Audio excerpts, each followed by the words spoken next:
जीवन में वही व्यक्ति कुछ बड़ा कर सकता है जिसे वास्तव में समय की कीमत मालूम होती है। नमस्कार दोस्तों, मैं ज्योतिष आचार्य वासुदेव मिश्रा आपका अपने चैनल सत्य की खोज में हार्दिक अभिनंदन करता हूं।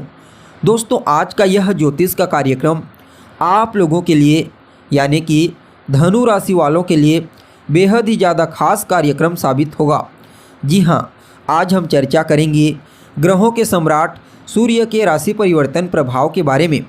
14 मार्च 2024 की दोपहर 12:40 पर भुवन भास्कर सूर्य अपनी वर्तमान शत्रु राशि यानी कि शनिदेव की मूल त्रिकोण राशि कुंभ राशि को छोड़कर अपने परम मित्र देवगुरु बृहस्पति की साधारण जलीय राशि मीन राशि में प्रवेश कर चुके हैं और आने वाले 14 अप्रैल 2024 की शाम तक इसी मीन राशि में गोचर करते हुए आपको प्रभावित करेंगे। उसके पश्चात पुनः राशि परिवर्तन करके अपनी उच्च राशि यानी कि भूमिपुत्र मंगल की मूल त्रिकोण राशि मेष राशि में प्रवेश कर जाएंगे। तो ऐसे में बड़े विस्तार के साथ जानने का प्रयास करेंगे कि सम्राट सूर्य अपने परम मित्र देवगुरु बृहस्पति की साधारण जलीय राशि में गोचर करते हुए किस प्रकार से आपको परिणाम प्रदान करेंगे। जी हाँ, इस गोचर काल के दौरान आपको किन किन क्षेत्रों में विशेष तौर पर सफलता की प्राप्ति होगी, किन किन बातों का आपको ध्यान रखना है। साथ ही साथ इस गोचर काल के दरमियान आपका स्वास्थ्य कैसा रहेगा, आपकी शिक्षा, आपकी लव लाइफ, आपकी मैरिड लाइफ कैसी रहेगी, पारिवारिक जीवन कैसा रहेगा, भाग्य, करियर, बिजनेस, व्यापार और फाइनेंस के दृष्टिकोण से सम्राट सूर्य के इस गोचर काल को आपके लिए कितना फायदेमंद कहा जा सकता है। साथ ही साथ सम्राट सूर्य के इस गोचर काल को और ज़्यादा बेहतर और सकारात्मक परिणाम प्रदायक बनाने के लिए क्या उपाय आपको करना चाहिए, ये तमाम प्रकार की जानकारी आज के इस ज्योतिष के कार्यक्रम में आपको बताएंगे। इसलिए कार्यक्रम को बिना मिस किए अंत तक देखने का प्रयास कीजिए। और अगर आप अपनी जन्म कुंडली पर हमसे परामर्श लेना चाहते हैं तो डिस्क्रिप्शन बॉक्स में और वीडियो में आपको हमारा कॉन्टैक्ट नंबर मिल जाएगा, जहां से आप या तो व्हाट्सएप के माध्यम से या फिर डायरेक्ट फ़ोन कॉल के थ्रू अपॉइंटमेंट लेकर अपनी जन्म कुंडली का विस्तार पूर्वक अध्ययन करवा सकते हैं। जी हाँ, देखिए, कोई भी ग्रह जब अपनी उच्च राशि में गोचर करता है तो वह अपना संपूर्ण और श्रेष्ठ परिणाम प्रदान करता है। ठीक इसी प्रकार उच्च अभिलाषी ग्रह भी अपना संपूर्ण और श्रेष्ठ परिणाम प्रदान करने के लिए बाध्य होता है। उच्च अभिलाषी ग्रह किसे कहते हैं? तो देखिए, जब भी कोई ग्रह अपनी उच्च राशि से ठीक पहले की राशि में गोचर करता है तो उसे उच्च अभिलाषी ग्रह कहा जाता है। ऐसा क्यों कहा जाता है? तो ऐसा इसलिए कहा जाता है क्योंकि वह ग्रह अपनी उच्च राशि में जाने की अभिलाषा रखता है, जिसके चलते उच्च अभिलाषी ग्रह भी ठीक उसी प्रकार से पावरफुल होता है जिस प्रकार वह अपनी उच्च राशि में होता है। अब यहाँ पर देखा जाए तो सम्राट सूर्य मीन राशि में उच्च अभिलाषी होकर के गोचर करेंगे। क्यों? क्योंकि मेष राशि में सूर्य उच्च के होते हैं और मेष राशि से जस्ट पहले की राशि मीन राशि होती है, इसलिए मीन राशि में सूर्य को उच्चाभिलाषी माना जाता है। तो ऐसे में सूर्य यहाँ पर ठीक उच्च के समान परिणाम प्रदान करने के लिए बाध्य होंगे। लेकिन अगर आप गोचर कुंडली की स्थिति को समझने का प्रयास करेंगे तो आपको पता चलेगा राहु पहले से ही मीन राशि में गोचर कर रहे हैं। फलतः जैसे ही सूर्य मीन राशि में आए वैसे ही राहु के प्रकोप में आकर ग्रहण योग से ग्रसित हो गए हैं। जी हाँ, मीन राशि में साल का पहला सूर्य ग्रहण लग चुका है, जिसके चलते सूर्य अपनी उच्च अभिलाषी क्षेत्र में गोचर करते हुए जितना श्रेष्ठ परिणाम आपको प्रदान कर सकते थे उतना श्रेष्ठ परिणाम प्रदान नहीं कर पाएंगे। लेकिन फिर भी कुछ मामलों में उनका प्रभाव अद्भुत तरीके से आपको प्राप्त होगा, क्योंकि देवगुरु बृहस्पति जो सूर्य और राहु इन दोनों के लिए डिस्पोजिटर ग्रह के रूप में कार्य कर रहे हैं। अभी बलवान अवस्था में सूर्य की उच्च राशि मेष राशि में गोचर कर रहे हैं।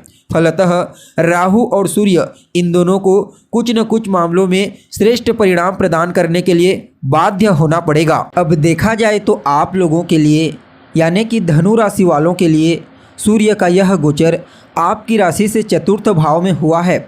चतुर्थ भाव किस चीज़ का होता है? तो मूल रूप से चतुर्थ भाव आपके सुख सुविधाओं का भाव होता है। जी हाँ, आपके तमाम प्रकार के भौतिक सुख सुविधाओं का स्थान चतुर्थ स्थान होता है। इसके अलावा यह भाव रिश्तों में आपकी माता का प्रतिनिधित्व करता भाव है। यहाँ पर सम्राट सूर्य आपके लिए भाग्य अधिपति बन करके, यानी कि आपके भाग्य भाव के स्वामी बन करके राहु के साथ युति बना करके गोचर करेंगे। फलतः सम्राट सूर्य के इस गोचर काल को आप सभी धनु राशि वालों के लिए लगभग 90% तक काफ़ी अनुकूल और श्रेष्ठ परिणाम प्रदायक कहा जा सकता है। 10% थोड़ी खराबी आपको फेस करनी पड़ेगी, जिसमें सिर्फ 2 बातों का ही आपको विशेष ध्यान रखना है। पहली, अपनी माता की सेहत का आपको ध्यान रखना है। जी हाँ, इस गोचर काल के दौरान आपकी माता की सेहत पर प्रतिकूल प्रभाव पड़ेगा, इसलिए अपनी माता की सेहत का आपको विशेष ध्यान रखना है। और दूसरी बात है, आपको बड़ा ही सावधानीपूर्वक अपने मित्रों के साथ डील करनी है। जी हाँ, इस गोचर काल के दौरान मित्रों से धोखा मिलने की प्रबल संभावना नज़र आ रही है। वहीं चतुर्थ भाव में राहु और सूर्य एक साथ होंगे, जिसके चलते कहीं न कहीं आपके स्वभवन में, यानी कि आपके घरेलू जीवन में कलह क्लेश वैचारिक मतभेद की स्थिति उत्पन्न हो सकती है। खास करके माता के साथ वैचारिक मतभेद हो सकता है, इसका विशेष रूप से आपको ध्यान रखना है। अगर आप गृह क्लेश से बचना चाहते हैं तो इस गोचर काल के दौरान आपको अपनी वाणी और अपने क्रोध पर विशेष रूप से नियंत्रण रखने की आवश्यकता पड़ेगी। बाकी यह गोचर आपको अत्यंत ही श्रेष्ठ परिणाम प्रदायक साबित होगा। जी हाँ, सबसे पहले तो यह गोचर आपके लिए भाग्य प्रदायक साबित होगा। भाग्य का प्रबल रूप से आपको साथ देखने को मिलेगा और भाग्य के सहारे ही आपके कई बड़े कार्य इस गोचर काल के दरमियान पूरे होने वाले हैं। देखिए, कई बार जीवन में ऐसी स्थिति उत्पन्न हो जाती है जब हम आगे बढ़ने वाले होते हैं, आगे बढ़ रहे होते हैं, तो अपनों की तरफ से ही परेशानी आती है। जी हाँ, हमेशा याद रखना, हमारे जीवन में आने वाली जितने भी परेशानियां हैं वह बाहर से नहीं बल्कि करीबियों से, घर के आसपास के लोगों से ही आती है। तो संभव है कि गृह क्लेश के चलते आपका ग्रोथ रुक जाए, तो इस पर आपको ध्यान देना है। बाकी यह गोचर आपके लिए अच्छा है। हाँ, अगर आपको परिवार से दूर रहना पड़ रहा है तो यह आपके लिए बहुत अच्छा है। जी हाँ, दूर रहकर आप इस गोचर से अच्छा लाभ प्राप्त कर सकते हैं। और विद्यार्थियों के लिए भी इस गोचर को अत्यंत ही श्रेष्ठ कहा जा सकता है। चाहे किसी भी फील्ड के विद्यार्थी क्यों न हैं, हर प्रकार से उनके लिए सम्राट सूर्य का यह गोचर फायदेमंद साबित होगा। वहीं आपकी लव लाइफ के दृष्टिकोण से भी यह गोचर काफ़ी अच्छा साबित होने वाला है। यानी कि कुल मिलाकर के देखा जाए तो यह गोचर आपको ज़बरदस्त परिणाम प्रदायक साबित होगा। बस आपको अपनी माता और अपने पिता दोनों के साथ अपने रिश्ते को मधुर बनाना है और कोई भी वैचारिक मतभेद उनके साथ ना हो, इस बात का आपको ध्यान रखना है। और कहीं ना कहीं इस गोचर काल के दौरान आप यात्रा कर सकते हैं। यात्रा आपके लिए लाभप्रद साबित होगी। कोई प्रॉपर्टी खरीदना चाहते हैं, प्रॉपर्टी बेचना चाहते हैं, दोनों के लिए ही यह गोचर अत्यंत ही श्रेष्ठ साबित होगा।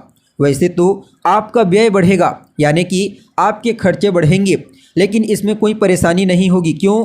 क्योंकि धन का आगमन अच्छी मात्रा में होगा, इसलिए धन को लेकर के कोई चिंता नहीं रहेगी। और इस गोचर काल के दौरान आपको वाहन चलाते समय भी थोड़ी सावधानी बरतनी है। बाकी यह गोचर आपको हर प्रकार से लाभ प्रदान करेगा। इस गोचर काल के दौरान भुवन भास्कर सूर्य को अर्घ्य प्रदान कीजिए। जी हाँ, रोजाना अर्घ्य देने वाले जल में एक लाल रंग का पुष्प डाल करके उन्हें अर्घ्य प्रदान करें। रोजाना आदित्य हृदय स्तोत्र का पाठ करें। अपने पिता का सम्मान करें और सूर्योदय के बाद तक सोने से बचिए। बाकी यह गोचर आपके लिए अत्यंत ही श्रेष्ठ परिणाम प्रदायक साबित होगा। तो दोस्तों, कैसी लगी आपको जानकारी? उम्मीद करते हैं जानकारी आपको पसंद आई होगी। अगर जानकारी अच्छी लगे तो लाइक करें, शेयर करें और हमारे चैनल को सब्सक्राइब करें। आज के लिए बस इतना ही। फिर मुलाकात होगी एक नए और ताज़ा एपिसोड में। तब तक के लिए नमस्कार।